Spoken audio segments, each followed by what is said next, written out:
Alô, alô, galera! Opa, uma tosse aqui, mas não é coronavírus não. Mais uma live aqui. Hoje já tô perdido na semana, mas hoje é quarta-feira. Hoje a live vai ser com o nosso querido Fábio Osterman, que para quem não conhece é deputado estadual pelo Partido Novo lá no Rio Grande do Sul, num horário alternativo, um horário de meio-dia, de repente pegando vocês aí no momento de almoço. Eu espero quem puder estando em casa, trabalhando de casa e assistindo a gente aqui enquanto almoça, num bate-papo em que ele vai trazer essa visão de como é que estão as coisas lá no Rio Grande do Sul, como é que está sendo a atuação dele, dando um panorama de como é que está a situação do estado e a gente também compartilhando aqui um pouquinho sobre como é que está acontecendo no Rio, o que está acontecendo e tudo mais. Então, enquanto a gente espera o Fábio, vou fazer um comentário rápido sobre dois assuntos que eu queria trazer e não deixar de comentar com vocês. Primeiro, parabenizar publicamente o da Cunha, que é o Guilherme da Cunha, que é deputado estadual do Partido Novo lá em Minas Gerais e que lançou uma campanha a qual eu vou aderir, muito importante, que é a campanha para que se permita a doação de sangue por homens homossexuais que hoje sofrem o preconceito de não poderem doar porque são considerados grupo de risco. Na nossa opinião, isso é meramente preconceituoso. Nos anos de 2020 a gente está tendo essa questão ainda. Para nós é uma questão temerária, porque é óbvio que não tem nada a ver com a orientação sexual da pessoa o fato de você ter uma vida de risco ou não, né? A gente sabe que muito hétero por aí não se cuida, não se trata direito e que por conta disso tem uma vida de muito maior risco que muitos homens homossexuais que levam uma vida normal, como qualquer pessoa, e que não tem absolutamente uma vida de risco e que sofrem um preconceito por não poder doarem sangue. Então, queria fazer esse registro aqui antes do Osterman do nosso caro Osterman entrar, mas parabenizando o Guilherme da Cunha, que puxou esse movimento, ao qual a gente vai aderir, e eu espero que isso mude, principalmente nesse momento em que a gente precisa de doações, onde os bancos de sangue estão desabastecidos. Esse tipo de preconceito não tem espaço nunca, mas em especial no momento em que toda a sociedade tem que ser solidária e trabalhar junto para que a gente saia dessa crise que a gente está enfrentando. Então, eu queria primeiro fazer esse registro. E o segundo registro, enquanto também estamos esperando aqui o nosso caro Osterman, que vai entrar aqui para conversar com a gente, é em relação ao novo plano de desestatização que está querendo ser levado adiante aí pelo governo Witzel. Mas isso a gente fala um pouquinho depois, mais tarde. Eu vou aqui chamar o Osterman para participar com a gente, que ele já entrou aqui. Espera aí, deixa eu visualizar aqui o Osterman. Maravilha. Acho que foi, hein? Tá entrando aí o Fábio. Opa, Boa. opa, Grande. beleza? Pô, E aí? meu celular tá caindo aqui. Vamos ver se Tudo agora bem? fica. Beleza? Como é que tá? Um prazer estar falando contigo aí, com todos os amigos que acompanham essa live. Muito bacana. Tô homenageando os amigos cariocas, especialmente a ti, de duas maneiras. Em primeiro lugar, eu tô tomando aqui um chamate gelado. Garoto, saúde. Olha só. Em segundo lugar, vamos ver se tu reconhece esse distintivo aqui. Ah! 3-0, cara. Eu só me lembro do 3-0 lá das antigas, que a gente ganhou do Liverpool e tudo. Pior que foi por acaso que eu acabei colocando essa camisa, mas vamos lá. Uma boa homenagem, saudações rubro-negras. Eu lembro bem do Grêmio nessa nossa caminhada. Eu não lembro, cara. Curiosamente eu não lembro. Não tô muito lembrado disso aí. Pô, cara, mas valeu aí pelo nosso... Valeu por aceitar nosso convite aí de participar, fazer essa live. A gente, para quem não conhece ainda o Fábio Osterman, ele me segue aqui. Por favor, sigam ele lá para vocês conhecerem um trabalho bem legal que ele tem feito no Rio Grande do Sul. Ele também é membro do Livres, associado do Livres, assim como eu. Então, defende a liberdade por inteiro também. A gente sempre troca muita ideia sobre vários assuntos, especialmente como a gente pode trocar experiências e levar essas experiências para o nosso estado e também para o Partido Novo, né? Onde a gente pode também debater, trazer temas e construir. Então, de repente, você pode contar para a gente aí, Fábio, como é que está aí no Rio Grande do Sul, como é que estão os últimos dias, de modo geral, e o que vocês têm feito, algumas pautas que vocês têm tratado aí com prioridade. Pois é, Chicão, aqui no Rio Grande do Sul, enfim, no Brasil inteiro, a gente está tendo que enfrentar essa circunstância do coronavírus e nós, como parlamentares, estamos tendo que lidar com essa situação, né? A nossa Assembleia está funcionando no sistema de deliberação remota. A gente vem votando somente projetos em caráter de urgência enviados pelo governo do Estado, a partir de um pleito em boa parte da nossa bancada, que insistiu muito nisso. A CCJ vai voltar a se reunir a partir da semana que vem, provavelmente, e vai começar a receber projetos de deputados.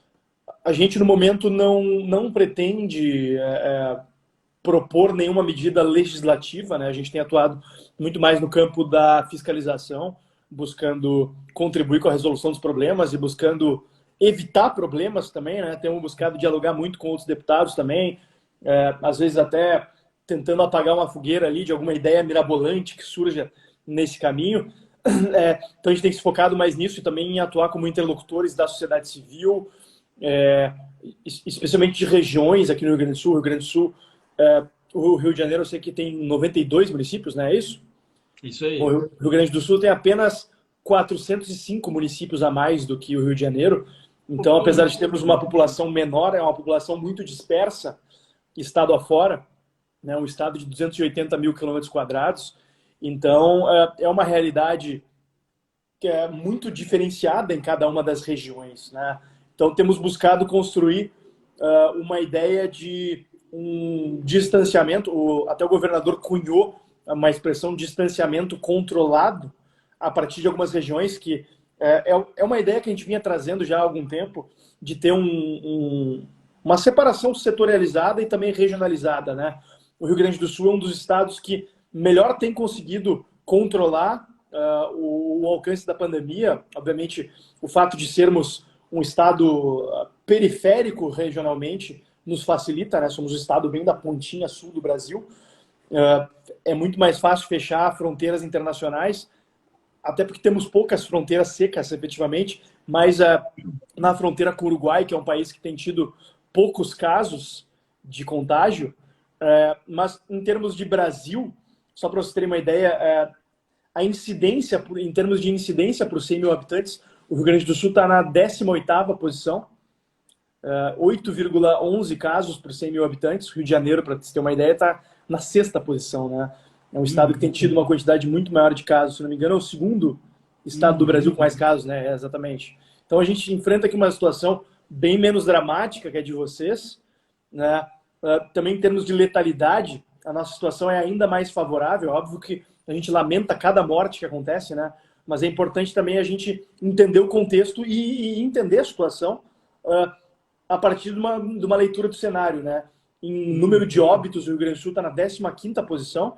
Lembramos que somos a 6ª maior população do Brasil, né? Então, a situação aqui, obviamente, é preocupante, inspira cuidados, mas também nos permite ter uma visão mais cautelosa e mais serena do cenário como um todo, né? Em termos de leitos de UTI, também o cenário está relativamente ao Brasil, claro, bem posicionado. Então, a partir disso, a gente vem construindo de uma forma dialogada um processo de abertura cautelosa de certas atividades, com respeito às restrições de aglomerações, com respeito a medidas estritas de medidas sanitárias, né, uso de máscaras, álcool gel, etiqueta respiratória, coisas muito importantes e que precisam ser introjetadas pelo cidadão brasileiro como um todo, né? O que a gente precisa entender é que a vida não vai mais ser como era antes. A gente vão ser os próximos meses, especialmente, em que a gente vai ter que buscar entender essa nova situação, entender o cenário pelo que ele é. É uma pandemia como nunca antes vista na história do Brasil, na história do mundo, aliás, né, na história do mundo moderno. Talvez o alcance, a abrangência, o impacto possa ser comparado ao da gripe espanhola no início do século, né? Mas o fato de a gente viver hoje uma sociedade muito mais interconectada, cria desafios ainda maiores, né? E cria também, claro, possibilidades e caminhos muito mais práticos e efetivos para a gente lidar com ela, né? O fato da gente ter hoje à nossa disposição a internet como instrumento de informação, instrumento de desempenho dos mais variados ofícios, né? Então, acho que vão ficar uma série de aprendizados para a gente nesse processo e uma série de maneiras com as quais a gente vai ter que se acostumar a lidar, infelizmente. Ah, com certeza. Pô, nesse aspecto, realmente os números aí do Rio Grande do Sul parecem bem melhores, né? Aqui no Rio de Janeiro a gente está, na verdade, agora com medo da gente chegar num momento de colapso do sistema, infelizmente. Porque a gente está chegando no limite de leitos, de um modo geral. A gente viu que muita gente aqui no Rio aderiu ao isolamento inicialmente, aí no começo, no final de março, a gente tinha 70% das pessoas realmente cumprindo o isolamento, que poderia ajudar muito nesses números. Mas o Rio de Janeiro, como estado, o estado, de um modo geral, até só você tem a Baixada ali, a região metropolitana, que tem algumas complexidades, mas o grosso mesmo está na cidade do Rio, né? Na capital do Rio, que é, Sim. eu acho que o ponto mais problemático. Em especial, nesse momento, nas zonas que não aderiram a esse isolamento inicial. Então, as pessoas realmente, nesses lugares, a gente teve uma adesão menor do que 50%. Então, Mas eu teve um índice de até queria entender incidência como é que está a muito alto. adesão, por exemplo, nas comunidades, né? A gente sabe que no Rio, no Rio Grande do Sul, Uhum. especificamente em Porto Alegre, né, na região metropolitana, que é onde concentra alguns bolsões de pobreza, as favelas, né, que hoje se convencionou chamar politicamente correto de forma como comunidade, no Rio de Janeiro elas são Uhum. muito maiores, né? Aqui no Rio Grande do Sul, em Porto Alegre, por exemplo, a principal comunidade, digamos assim, que é a Vila Cruzeiro, tem aí cerca Uhum. de 40, 50 mil habitantes, não chega mais do que isso, né? A Restinga, que é um bairro, tem uma realidade bem diferente. Aí no Rio de Janeiro, como é que o pessoal está lidando Ah, com bem isso? É uma mais. curiosidade que eu tenho. Não, aqui a gente estima que são 2 milhões de pessoas vivendo em favela, de modo geral. Então, você tem um número muito, muito relevante de pessoas em favelas, numa condição precária de saneamento, até porque SEDAI, por exemplo, aqui é estatal, é um dos nossos grandes gargalos e problemas, que o governo do estado, além de quebrado, obviamente ele não tem dinheiro para colocar na empresa, que deveria fazer os investimentos em saneamento em grande parte do estado do Rio. Não é todo o estado que ela atua, na verdade tem alguns municípios que são já concessões, né, do governo, ou seja, empresas privadas operando concessões, Uhum. e nesses municípios a gente vê que os números são bem melhores, por exemplo, em Niterói, que, claro, tem seus problemas também, né? Os serviços não são perfeitos, óbvio, mas os números são muito melhores. Então, a gente vê esse tipo de problemática no momento de crise se acentuando muito. E é muito interessante nessas horas, porque as pessoas começam a recorrer aos instrumentos que a gente tanto defende, né? A gente tem falado que liberal não é o bicho-papão, liberal, na verdade, é a solução, só que não adianta você recorrer ao liberalismo só na hora que você está com problema, porque Pois o é. governador aqui, por exemplo, do Rio, durante a campanha falou que não ia privatizar, e desde que tinha assumido o governo, não tinha adotado nenhuma medida no sentido estruturante, no sentido daquela visão mais econômica que a gente defende, que é mais liberal, que é mais de abertura, que você está mais como agência reguladora e não como operador daquilo ali, que é uma visão que a gente defende, e ele não tinha feito nada disso. E agora, quando acabou o dinheiro, porque o Rio de Janeiro depende muito de petróleo, algo que eu acho diferente também do Rio Grande do Sul. Como o Rio já estava quebrado, ele dependia muito do dinheiro do royalties do petróleo, que vinha numa expectativa alta. Mas a velha maldição do petróleo e dos commodities bateu a porta, quando agora a gente vê o petróleo sendo negociado alguns à margem de ativo, né? Ou seja, a galera pagando para você pegar o petróleo dele, Estocar, porque não né? tem onde botar, Com incapacidade de estocar. e, pois é, e o valor indo abaixo de US$ 20 o barril, o que faz com que a arrecadação no Rio de Janeiro seja brutalmente afetada. Então, a gente deve ter um déficit em torno de 35 bi no orçamento esse ano, né? E na verdade, já de um estado que já vinha quebrado, já vinha completamente, enfim, em recuperação, mas que não estava fazendo o dever de casa, que não fez uma reforma administrativa, por exemplo, continuava tendo quase 70% do seu gasto em folha de pagamento. Sim. Então, quando a gente chega numa situação de pandemia dessa, num estado que não se preparou, que não fez o dever de casa, que não estava tirando suas pessoas, não estava dando os serviços básicos através de instrumentos corretos para as pessoas terem como se proteger nessa crise, como, por exemplo, saneamento básico. Então, a gente, na verdade, cara, está enfrentando um clima de muita ansiedade, tensão, de como resolver esses problemas que não serão resolvidos do dia para a noite. E que o Rio vai depender muito, infelizmente, da União para resolver esses problemas. E aí entra aquela discussão toda. Witzel se lançou candidato à presidência da República com 2 semanas do cargo, e aí começou a guerra homérica contra a família Bolsonaro, e, cara, e aí vai uma atrás da Não, o outra, vai puxando. desafio do Rio de Janeiro é um negócio impressionante, né? Rio de Janeiro e Rio Cara, Grande do Sul são os dois exemplos mais bem acabados de irresponsabilidade fiscal Brasil afora. Aqui no Rio Grande do Sul, pelo menos, felizmente, a gente tem tido uma compreensão maior da opinião pública e da sociedade, que levou ao fato de que nas eleições de 2016, de 2018, para governador, dos 5 primeiros colocados no final das eleições, 4 defendiam abertamente privatizações, 4 defendiam que tinha que se fazer contenção de gastos, etc. Somente o candidato PT, né, não defendia isso. E foi eleito um governador, não foi que eu votei, obviamente, eu votei no Matheus Bandeira, candidato a governador do Novo. Foi eleito um governador que, apesar de não ser um liberal na essência, tem tomado algumas medidas que precisam ser reconhecidas, né?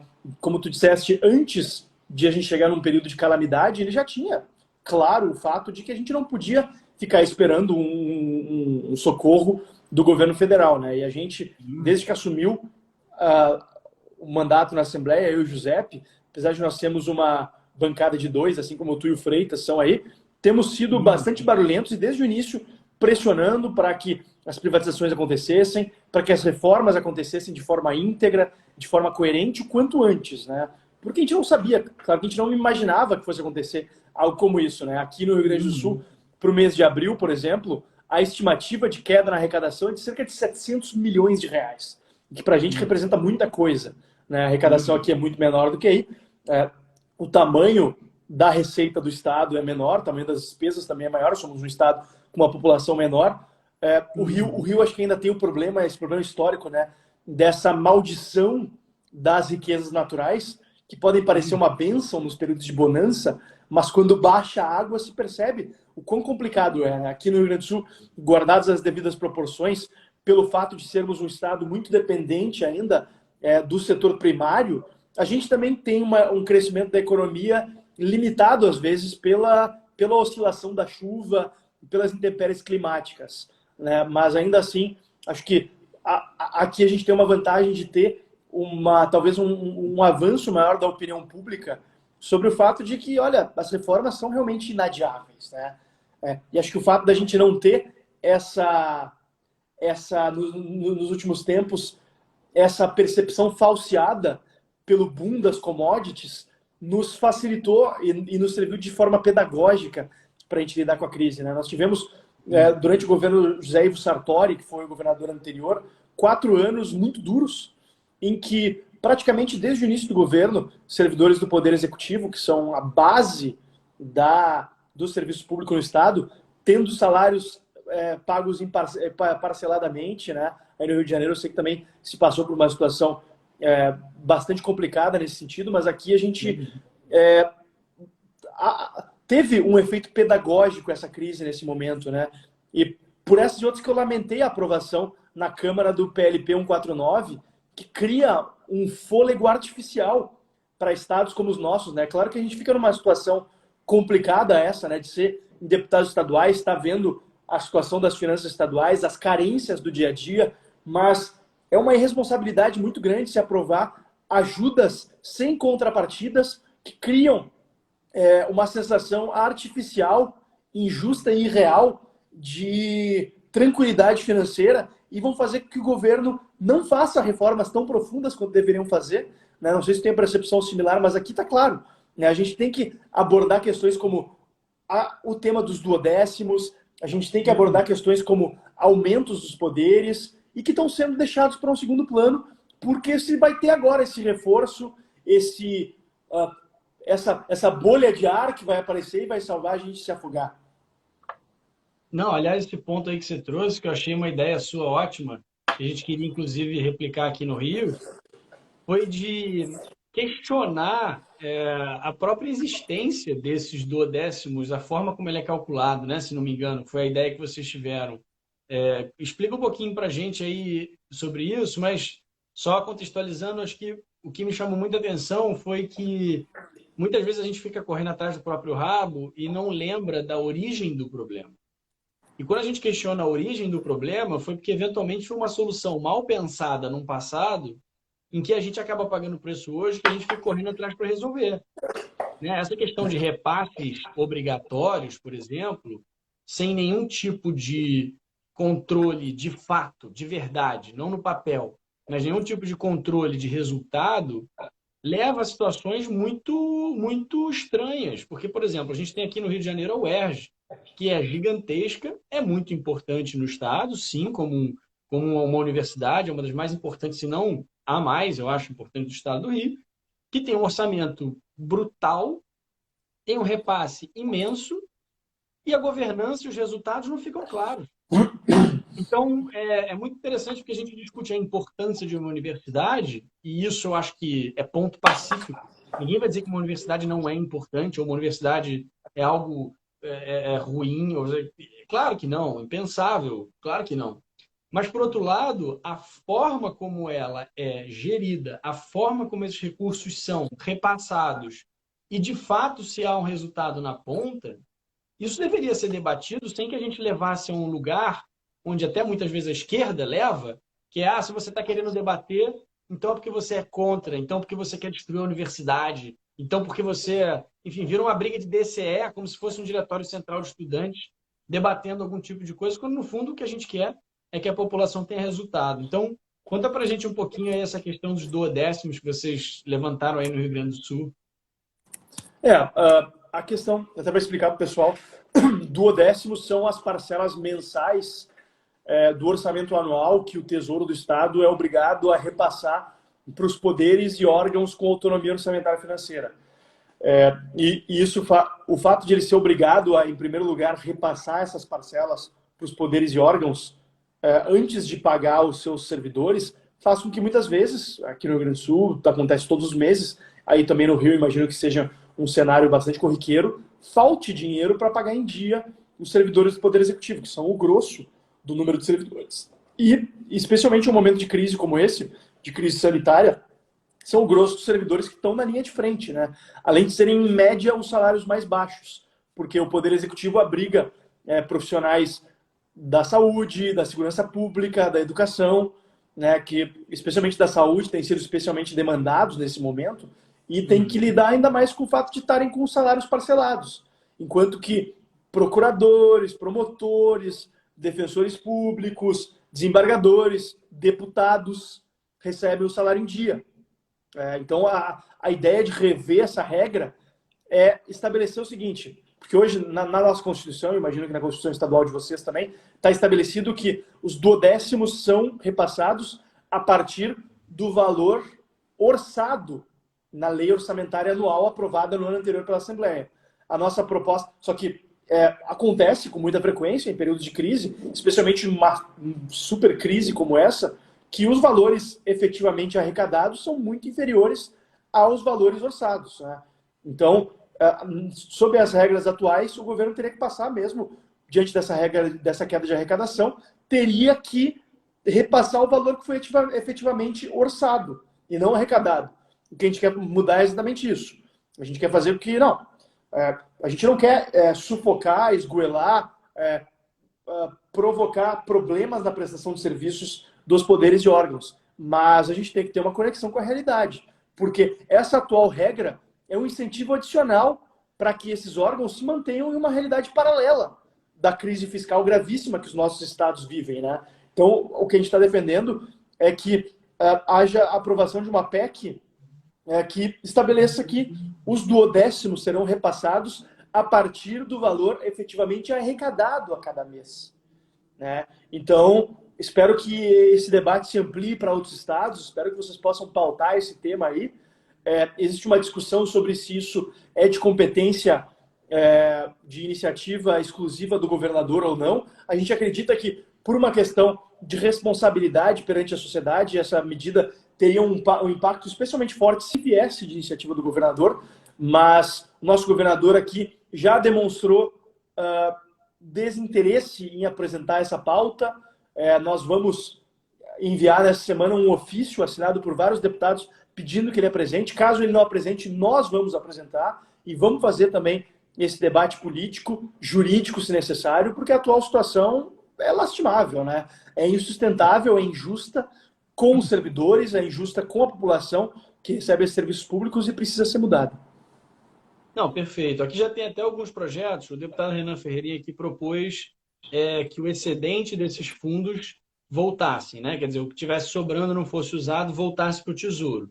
E o próprio Freitas, também meu colega aqui do Novo, também chegou a propor algo muito semelhante nesse sentido, em que os excedentes desses fundos não ficassem parados, voltassem para o Tesouro, o que também faria sentido. Mas o que eu achei interessante da abordagem de vocês aí foi, na verdade, quando o dinheiro entra, né? Quando ele é repassado. Porque no final do dia é isso que importa, o quanto a gente conseguiu arrecadar. Porque o orçamento ele é uma peça de ficção mesmo, né? O orçamento no Brasil ele é uma peça de ficção. Quer dizer, ele é aprovado como um orçamento mesmo. Tipo, cara, quanto é que vai custar para fazer... Quando você faz obra em casa, a pessoa faz obra em casa, tá ali, faz um orçamento com o cara. Aí o cara vai lá e vai custar, ó, a obra vai custar R$ 5.000. Aí, ao decorrer da obra, o cara vai vendo que caiu o teto, caiu o negócio, e vai aumentando, vai aumentando. Daí tu né? Readapta com as circunstâncias, né? É um orçamento que você lida com as circunstâncias. E a gente fixar com base em orçamento, que é uma peça que é autorizativa, né? No final do dia, no orçamento, a gente está autorizando o governo a gastar aquilo com aquelas coisas, e faz muito mais sentido você realmente tratar de acordo com aquilo que você de fato arrecada, porque é o dinheiro que entra e que aí sim poderia ser repassado. E a gente vê aqui no Rio, cara, e agora o Rio tem uma outra questão, né? Que é a questão da corrupção. A gente não tem só a questão da má gestão. Os nossos últimos 4 governadores, acho que Antony Garotinho, Rosinha Garotinho, Sérgio Cabral e Luiz Fernando Pezão, todos passaram pela cadeia recentemente. Todos. Um ainda está, o outro está cumprindo prisão lá no semiaberto, o outro está sei lá onde. Então, assim, o Rio ainda tem também uma mazela de muitos anos dessa politicada que realmente tratou o Rio como deles, né? Que é o que a gente fala, né? É o patrimonialismo, é o clientelismo que moveu muito a política do Rio e que agora acabou de atingir também o Tribunal de Justiça. Mais de 3 embargadores já foram presos, então são réus em ações aqui, não chegaram a ser colocados na cadeia, mas foram afastados das suas funções, estão respondendo criminalmente por conta dessa cadeia de corrupção que se instalou nos 3 poderes e que a gente vê um corporativismo muito forte defendendo, que ao invés de defender a instituição, acaba defendendo pessoas, acaba defendendo grupos e não a instituição, né? Que não é um corporativismo saudável, entre aspas, aí, onde a pessoa de fato quer o bem daquilo ali. A gente muitas vezes vê que as pessoas querem usar aquilo ali, né? Usar aquilo ali para ter uma vantagem do seu grupo, para trazer uma galera sua, botar para dentro e assim conseguir perpetuar projetos de poder que aqui no Rio, pelo menos, é uma coisa que a gente vê muito, eu acho que é um dos nossos grandes desafios também. Enfim, obviamente, como brasileiro, muito interessa e muito me intriga também a situação do Rio, né? É um estado riquíssimo, um estado com algumas das melhores mentes do Brasil, no âmbito dos negócios, da academia, da cultura.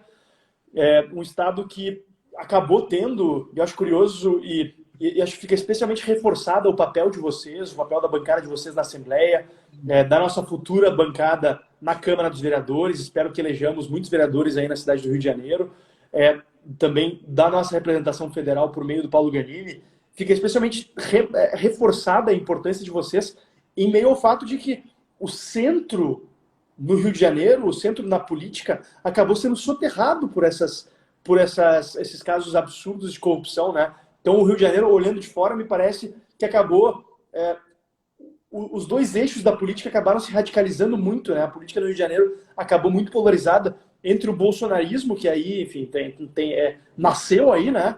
E o psolismo, que aí é forte como em nenhum outro estado do Brasil, eu acho. Isso vindo de alguém que é do Rio Grande do Sul, né? Mas mesmo aqui, por exemplo, na Assembleia Legislativa, o pessoal tem uma cadeira só. Sim. Tem uma cadeira só na bancada federal também, enfim... Então, mesmo no estado onde a esquerda é muito forte, a esquerda tem perdido espaço e ainda assim a esquerda radical é cada vez mais fraca aqui também, né? E acho que o Novo tem um papel importantíssimo em civilizar o debate público, em mostrar que existe sim alternativa para além desses dois extremos, que aqui também, claro, têm sido exacerbados, né? Por exemplo, os 2 deputados mais votados da Assembleia Legislativa são do PSL, apesar de não terem um perfil assim tão radical, mas são do PSL, né? Para se dar uma ideia do alcance do ideário bolsonarista dentro da política gaúcha também, né? E acho que Rio Grande do Sul e Rio são estados que têm uma história de conexão também, né? O Rio Grande do Sul costuma, lamentavelmente, exportar algumas figuras políticas para vocês, né? Tudo começou, acho, com Getúlio Vargas, né? O nosso... Brizola. Que é uma figura... depois passando por Brizola, né? Que são 2 figuras lastimáveis, 2 figuras, enfim, das piores possíveis na política brasileira, especialmente Getúlio, um tirano, alguém que tornou o Brasil dependente de um modelo intervencionista, estatista, em diversas áreas, e que é tratado como um grande estadista. Brizola, similarmente. Felizmente, Brizola não chegou tão longe quanto o Getúlio, ao ponto de ser eleito presidente. Quase, na eleição de 89, foi para o segundo turno, no lugar do Lula, né? E dizem que teria mais chance de ter vencido o Collor. Felizmente não foi. Né? Felizmente o impacto do Brizola acabou sendo reduzido a esses 2 dos maiores estados do Brasil, mas o impacto ainda assim é imenso, tremendo, na história e na trajetória desses 2 estados, né? Que são estados que têm esse perfil muito parecido, né? O Rio Grande do Sul, um pouco menos, por ser um estado mais periférico, mas também é um estado de referência cultural, formação acadêmica, em nível de renda também, que se defronta com situações absurdas, né? E a vantagem para o resto do Brasil, aproveitar para mandar um abraço para vários amigos de vários cantos aí que deram uma passada aqui nessa live. Eu vi aqui a Marcela Trópia, Saulo Vieira, quem mais aqui que mandou um alô? Letícia Arsênio aqui Letícia também, Arsênio, que é aí do Rio, né? O Saulo é de Sergipe, a Marcela de Minas, a Joana de São Paulo passou aí também. Grande abraço a todos os amigos que estão acompanhando. O bom de ter na federação estados como Rio Grande do Sul e Rio de Janeiro é que vocês podem ver a gente como, olha, vocês são o que nós podemos ser amanhã, no mau sentido, se não fizerem as devidas reformas, se não tiverem medidas de responsabilidade fiscal. Isso que, muito provavelmente, alguns estados têm uma situação, enfim, muito preocupante, como, por exemplo, o Rio Grande do Norte, que é provavelmente o 4º estado em pior situação fiscal do Brasil, que tem o agravante de não ter um nível de acúmulo de renda e de capital social como tem em Rio de Janeiro e Rio Grande do Sul. Né? Então, se o resto do Brasil não fizer a sua lição de casa, vai ser catástrofe. E o pior, porque a catástrofe vai vir acompanhada de uma catástrofe anunciada, né, que é a catástrofe das finanças públicas nacionais, e o governo federal vai ter menos condições ainda de salvar esses estados. Né? Então é importante que a gente mantenha essa conexão com a realidade dos outros estados, e é por isso que é bacana também a gente está tendo essa oportunidade de fazer esse bate-bola aqui. Né? A gente até estava falando antes, sobre o que a gente vai falar, né, Chicão? Porque a gente concorda na maioria das pautas, né? Mas é bacana a gente estar tendo esse compartilhamento de experiências, e acho que é especialmente interessante o pessoal de outros estados também entenderem um pouco mais da realidade desses 2 estados, que são, enfim, 2 dos estados mais importantes historicamente na formação, não só das circunstâncias políticas e econômicas do Brasil, mas também do ethos brasileiro, né? Acho que o Rio de Janeiro, ainda mais, tu me chamou para a live aqui, eu tô fazendo as vias de especialista em Rio de Janeiro aqui, né? Não, mas tô vendo mas que o Rio de Janeiro... de Rio de Janeiro, cara. Tô até aprendendo com você algumas coisas. O curioso do Rio de Janeiro, me parece que o Rio de Janeiro parece que é uma síntese do que há de melhor e de pior do Brasil, né, cara? Acho que é o estado que talvez melhor sintetize os desafios e os potenciais do Brasil.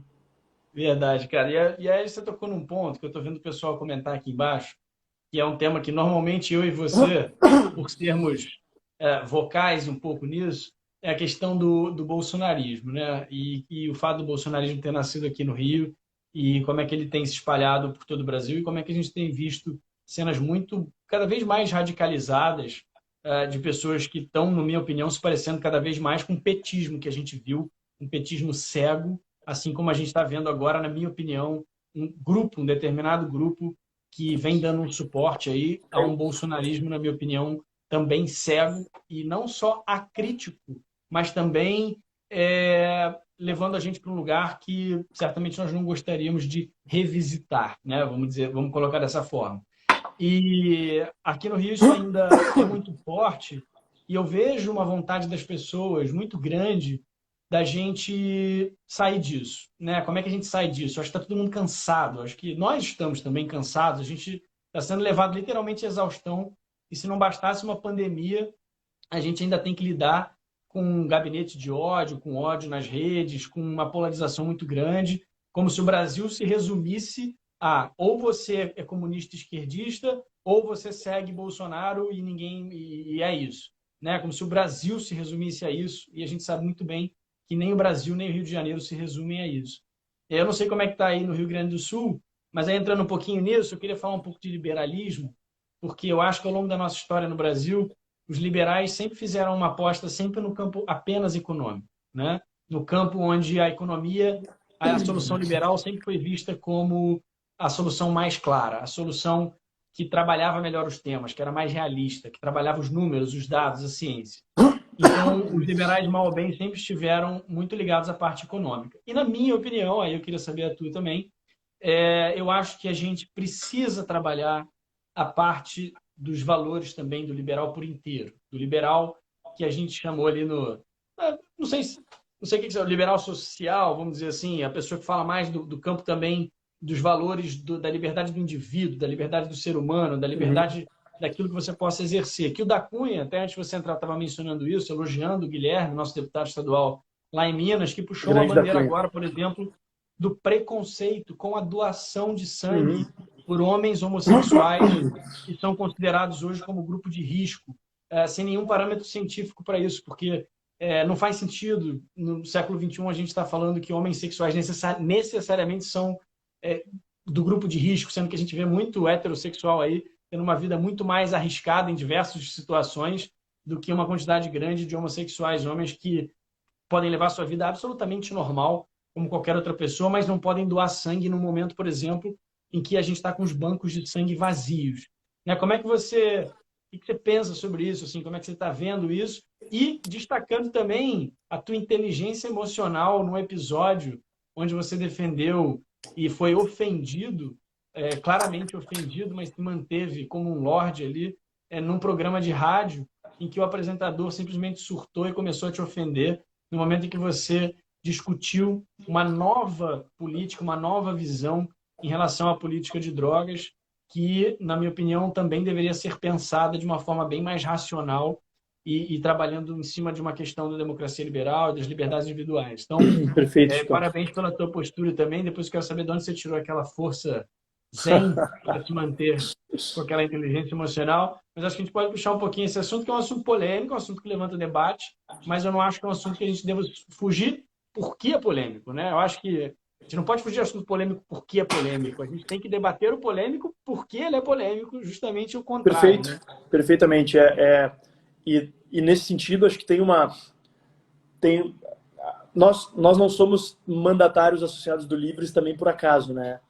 Nós somos porque a gente acredita na liberdade por inteiro, a gente entende que a liberdade humana é indivisível e é muito arrogante da minha parte eu querer dizer que tu ter a possibilidade de amar livremente ou de usar a substância que tu preferir para ser feliz, seja ela um remédio controlado, que não tem efeitos em terceiros, seja ela algo que tu plantou no teu jardim de casa. Eu acho que é muito arrogante eu dizer que não, a defesa dessa liberdade não é tão importante quanto a liberdade de empreender. Todas as liberdades são importantes e precisam ser defendidas, todas as liberdades, claro, desde que elas não interfiram diretamente na busca individual pela liberdade alheia, por óbvio, né? Que é o que lastreia a nossa defesa da liberdade. Então, por isso que a gente tem que, sim, defender essas liberdades, mesmo que, por exemplo, eu não sou usuário de maconha, eu não sou homossexual, mas isso não deve ser o critério para eu defender a liberdade alheia. E esse é o grande diferencial em relação dos liberais em relação a todo o resto, né? Os estatistas de direita ou de esquerda, que acabam defendendo somente as liberdades daqueles que concordam com eles. Isso é muito fácil, né? Defender quem tu concorda.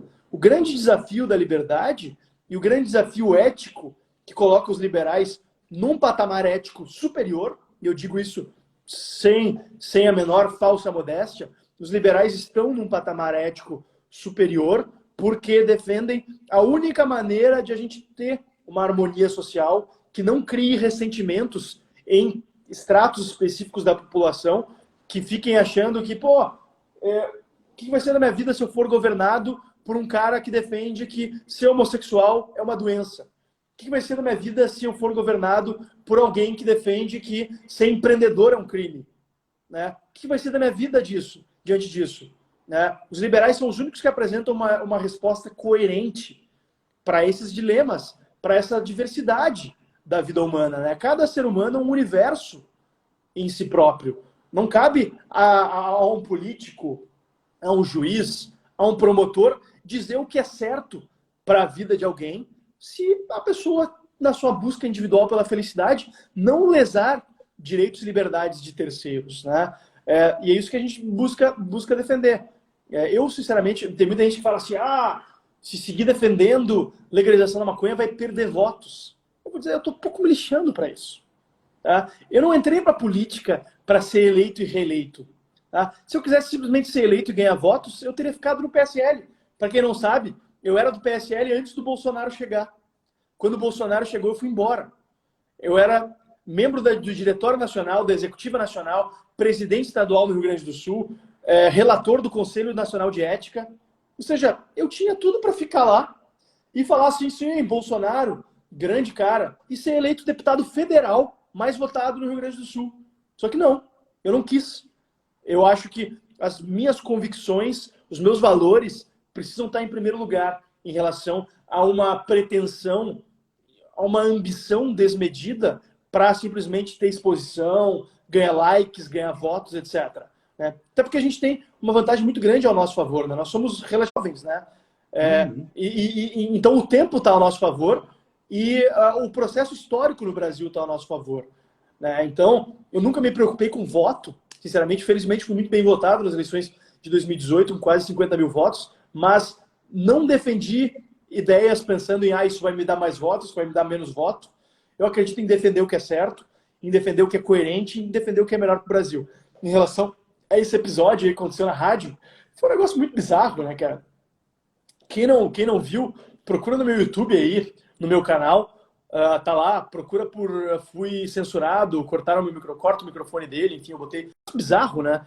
Eu nem fui convidado para participar de um debate na rádio, os caras estavam falando sobre o tema, não fui nem eu que propus o tema, mas assim que eu fui dar a minha opinião, fui agredido, fui cortado, enfim, uma situação inacreditável, sinceramente. Eu acho que eu só consegui manter a calma, em parte também, confesso, eu tenho buscado moderar melhor meu temperamento, acho que talvez a idade esteja trazendo um pouco disso, também a cautela e a serenidade de saber que a nossa posição demanda responsabilidade, especialmente em meio a essa loucura, essa polarização desmedida, e acho que também, em boa parte, porque eu fui pego muito de surpresa pelo que aconteceu ali, né? Então eu confesso que eu fiquei um pouco sem reação diante do absurdo que estava acontecendo. E se vocês forem olhar o vídeo, a parte que ele efetivamente corta o meu microfone, eu fico tipo assim... Eu meio que não acreditei que aquilo que estava acontecendo, né? Mas faz parte, né? Eu lamento o que aconteceu, por óbvio, mas acho que faz parte. A gente tem que estar preparado para isso, tem que estar preparado para lidar com gente arrogante, incompetente, agressiva, autoritária, e saber que a razão está do nosso lado, que o tempo está do nosso lado, como eu disse, e acho que não tem nada mais forte do que uma ideia cuja hora tenha chegado. Acho que a hora das ideias liberais está chegando. Talvez não esteja chegando tão rápido quanto algumas pessoas gostariam, né? E, enfim, algumas pessoas até acabaram se jogando nos braços do bolsonarismo por achar, não, é a única maneira, a gente não tem uma alternativa liberal razoável, né? Durante a eleição, eu ouvi muito, tu devia ouvir muito também esse papo de que, não vou votar no João Amoedo porque ele não tem chance. E eu falava, meu Deus, se toda essa quantidade de pessoas que falam que não vou votar nele porque ele não tem chance, votassem nele, talvez ele tivesse alguma chance, né, cara? Pois é, cara, isso aqui rolou muito também, né? Esse negócio de não tem chance é muito engraçado, porque o eleitor realmente aqui parece que o nosso sistema, não sei se é um incentivo do nosso sistema, ou se é uma coisa cultural, o nosso eleitor, nós, eleitores, né? Nós também estamos nisso, mas realmente essa visão de que, ah, não, é um jogo, né? É um jogo. Tem que ganhar ali, tem que ganhar o que tem chance que está aparecendo lá na pesquisa. Só quem responde a pesquisa somos nós também, né? Em primeiro lugar. Então, assim, é interessante essa lógica, porque a gente acaba ficando preso numa lógica muito louca. E aqui no Rio, em especial, por exemplo, você ainda tem muito, infelizmente, o voto clientelista, o voto patrimonialista. E é muito interessante isso, porque interessante, bom, interessante só por ser interessante mesmo, mas é interessante no sentido ruim da coisa, porque as pessoas às vezes não percebem e elas não percebem que elas podem estar fazendo mal para alguém sem entender aquela lógica. Vou te dar um exemplo concreto. Chegou uma moça outro dia para mim, ela toca uma igreja, uma pessoa que faz bem, né? Claro, isso quer dizer, ela faz um bem para muita gente. Ela tem uma igreja, não é uma pessoa desonesta, uma pessoa que faz as coisas, né, certinhas e tal e tudo mais. E é uma pessoa mais simples e tal com a igreja e falou assim: ah, não, cara, é muito bom para mim que eu tenho relações, então eu consigo ajudar muita gente da igreja a ter acesso a, por exemplo, ao atendimento no hospital, a fila, e quando precisa de um exame eu consigo falar com algumas pessoas, as pessoas me atendem, eu consigo colocar as pessoas para fazer exame. E a pessoa fala isso com muita naturalidade, com a maior naturalidade do mundo, sem perceber que aquilo que ela está falando, na verdade, é uma vantagem construída de uma forma indevida, né? Que, na verdade, Sim. ela tá sendo atendida sem seguir uma fila, um critério técnico e tudo mais, no fundo, ela está tirando o lugar de uma outra pessoa. Uma pessoa que, para ela, é invisível. A pessoa é invisível, porque ela nunca vai ver essa pessoa pessoalmente, né? Mas essa A pessoa farinha é a sofreu. lógica do farinha pouca, meu pirão primeiro, né? Cara, e Essa ideia isso de no vou votar na Rio. pessoa porque ele vai me ajudar, porque ele sempre me ajudou. É. Isso é um Isso é absurdo. muito, isso perpetua muita gente no poder aqui no Rio e gera essa noção de que o Estado é o grande provedor. E o Estado deixa de ser, então, um contrato entre todos nós, mas que tem que proteger as liberdades individuais para que a gente se desenvolva, claro, mas de forma coletiva, pensando em como é que a gente pode, de alguma forma, trabalhar mais oportunidades para que as pessoas possam ter uma, uma ascensão social e não fiquem presos a um destino, porque nasceu pobre, fique pobre, não, mas que possa crescer, tem oportunidade de ser rico, né? Tem oportunidade, se quiser ser, porque se também não quiser, tudo bem. Mas é muito louco, porque aí as pessoas confiam nesses mesmos políticos que dão essas vantagens para elas, nessa perpetuação dessa cabeça do estatismo, que é o Estado que tem que prover sempre, é sempre o Estado que tem que resolver, é sempre o Estado que é o provedor. A gente não tem essa responsabilidade porque alguém tem que resolver, o Estado tem que resolver. E para a gente chega muito também, né? Ô, deputados, pô, vocês não vão resolver o meu problema aqui que eu estou tendo dentro do meu condomínio, com o meu vizinho, que na verdade está atrapalhando minha vida. Eu falo assim, cara, olha, eu até posso concordar que teu vizinho é um idiota, mas eu não posso resolver isso por lei. Eu tenho que botar vocês dois, vocês têm que sentar, vocês têm O que ter os brasileiro é muito instrumentos viciado adequados. nisso também, né? Muito viciado na intervenção Muito. estatal e que alguém tem que dar um jeito e tal. É isso, cara. É sempre alguém, né? E é engraçado, nunca somos nós. Eu acho que essa maior mudança cultural que a gente pode fazer somos nós. Somos nós que vamos mudar o Brasil, somos nós que vamos mudar a nossa cidade, somos nós que vamos mudar nosso estado e somos nós que somos os responsáveis pelos lugares que a gente vive. E eu acho que essa é a visão, talvez, uma das mais liberais possíveis, né? Que são os indivíduos tendo as suas individualidades respeitadas, mas se sentindo responsáveis pelo bem comum de todos, mas sem a sua individualidade desrespeitada. Que aqui no Rio o psolismo cresceu, que você mencionou isso, muito nessa esteira do coração, né? Que é aquela esteira do temos que fazer um bem ao próximo, temos que ajudar o próximo, temos que ser solidários. E é verdade. Quem que, assim, uma boa pessoa, claro que ela quer tudo isso, mas você não quer, você tem uma forma certa de fazer isso. né? E tem um lugar certo de se fazer isso. Porque senão a gente vira achando que a gente pode resolver o mundo simplesmente com boas intenções. E a gente tem que ter as boas intenções, mas tem que ir um pouco além. A gente tem que ir para os lugares certos de onde a gente consegue fazer. A gente vê muito projeto de lei aqui no Rio, por exemplo, que tem boas intenções, um coração no lugar certo, tentando ajudar, mas que na verdade vai ser um desastre. E a pessoa não faz um pensamento da possibilidade daquele desastre. O Porque ela nosso dia a dia é simplesmente feito entende. disso, né? De medidas bem intencionadas que ou vão ter resultados pífios ou vão ter resultados catastróficos. Né? É isso. É isso. Então, aliás, a Previdência é um desses pontos, né? Quando você pensa no modelo de Previdência atual, por exemplo, é um modelo de muito coração, mas é um modelo cuja sustentabilidade é altamente questionável. E a gente viu que os números não bateram, então não foi sustentável. Então a gente tem que repensar. Mas aí, para Sim. você conseguir repensar, é como se você estivesse atacando. E aí eu volto para o negócio da polarização. É como se eu estivesse atacando pessoalmente as pessoas, né? Como se a gente estivesse atacando como se fosse uma coisa pessoal. Eu vi muito essa reação lá no teu entrevistador aquele dia. E quando você tocou numa ideia que você defende, que a gente tem como clara, é quase que para ele foi quase que uma ofensa pessoal, como se aquela ideia o ofendesse. Tanto que levou a ele te ofender, né? Como se aquela ideia, na verdade, fosse tão ofensiva, fosse, cara, um assinte em relação à minha pessoa. E de forma nenhuma você tratou da pessoa do cara. E a gente está vendo isso muito. Bom, pelo menos é a minha opinião, assim, eu estou vendo muito isso nessa polarização. As pessoas estão levando para o pessoal a coisa. A gente não está debatendo mais o tema. A gente está debatendo e volta a debater, na verdade, numa herança brasileira de sempre, pessoas. Né? A gente volta a debater posturas, pessoas, o que é zero construtivo, porque as pessoas estão levando as coisas para o pessoal. Então, eu acho que esse amadurecimento também é um desafio de como é que a gente consegue trazer. E é muito interessante quando a pessoa fica sem argumento, a primeira coisa que ela faz é tentar desqualificar.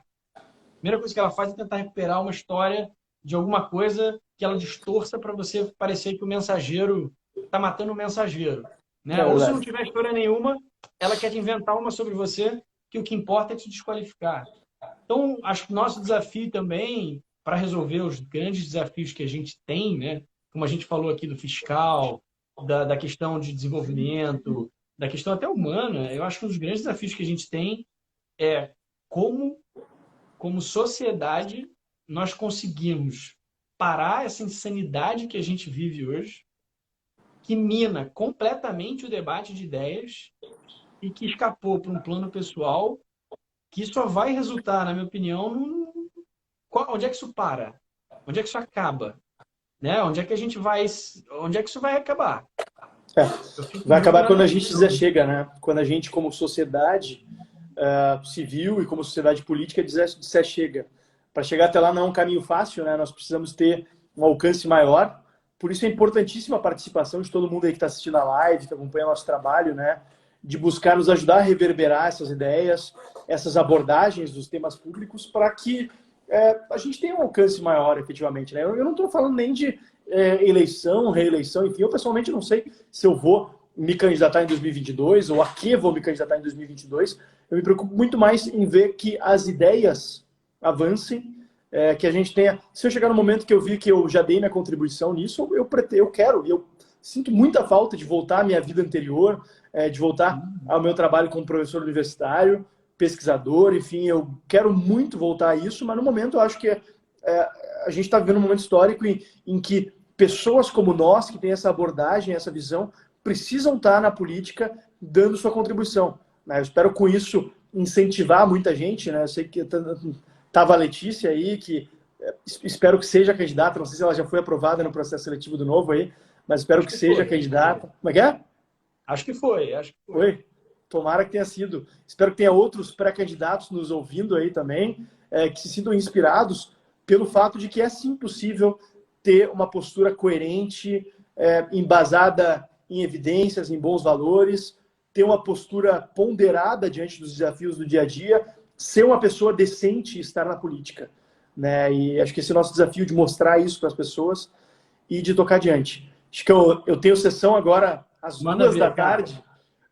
Sessão que eu vou fazer. Provavelmente para minha sessão eu vou trocar de camisa, né? Não vou mais homenagear os amigos flamenguistas com a minha camiseta do Liverpool. Bota uma camisa do Flamengo. Vou te mandar uma do Flamengo de presente, cara, para você provocar Aí o parlamento do Rio Pô, Grande do Sul. acho que Cara, vai pegar valeu mal, aí pela live, vai pegar hein? mal com a Valeu pelo maioria do meu bate-papo. eleitorado que é gremista, assim como eu, né? Mas, cara, brigadão aí pelo convite, pelo papo. Sempre um prazer Eu estar que batendo papo agradeço. contigo. Espero que em breve possamos estar nos encontrando pessoalmente aí, botar o papo em dia. E é isso aí. Grande abraço a Com todos que nos certeza. acompanharam e tamo junto. Vamos em frente. Valeu, cara. Obrigado aí por ter aceitado o convite. Bom trabalho aí para nós. Valeu. Valeu. Bora. Abração.